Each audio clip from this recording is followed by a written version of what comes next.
lie against your neighbor, you sow the seed that you reap in time and eternity.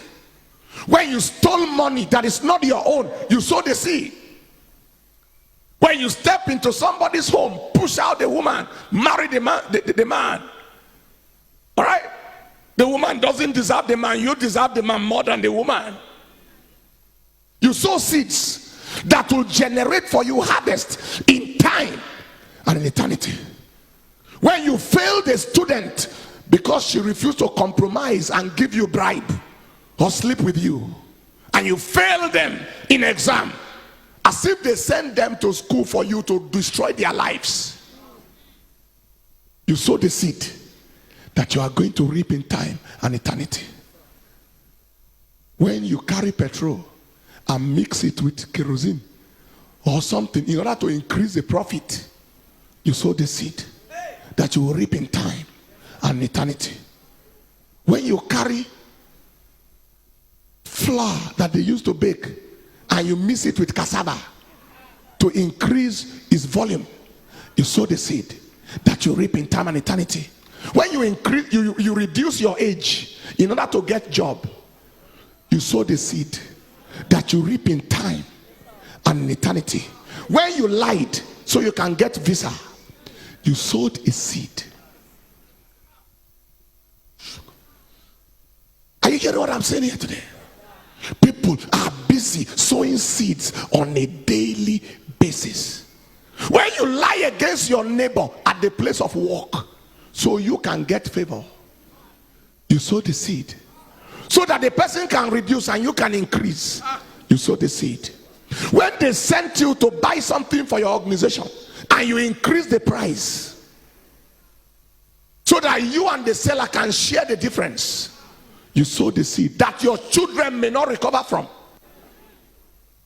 Because he said, when Naaman the Syrian was healed and Gehazi collected money from Naaman the Syrian, and he was not meant to collect, and he lied, Elisha said, the leprosy of Naaman is on you and your generation.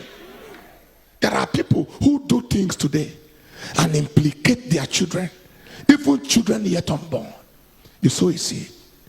When you collect bribe to pervert justice, you sow a seed. A seed that you reap in time and eternity. Am I communicating? Take your seed. Beware how you live, because your living is your seeding. Living is seeding. I think it was in my 5th year in medical school.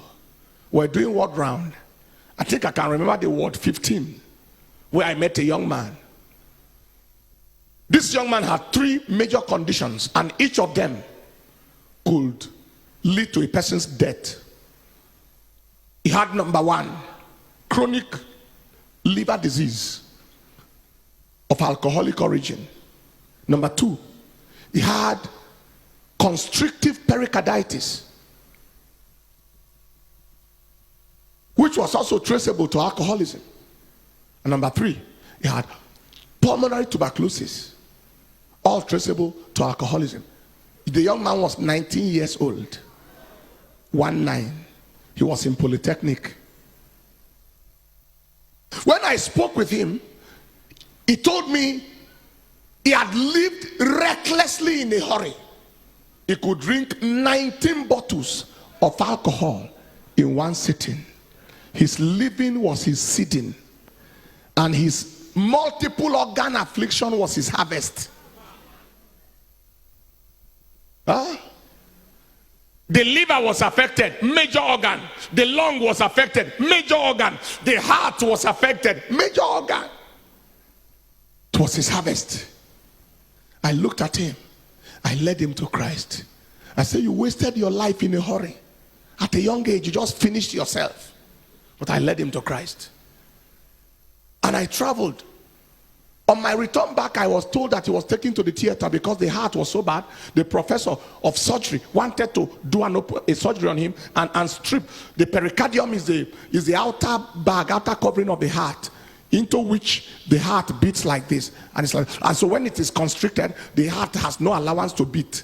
All right? So the professor was trying to strip that outer covering in the surgery, and then he died on operation table. From the theater straight to the mortuary.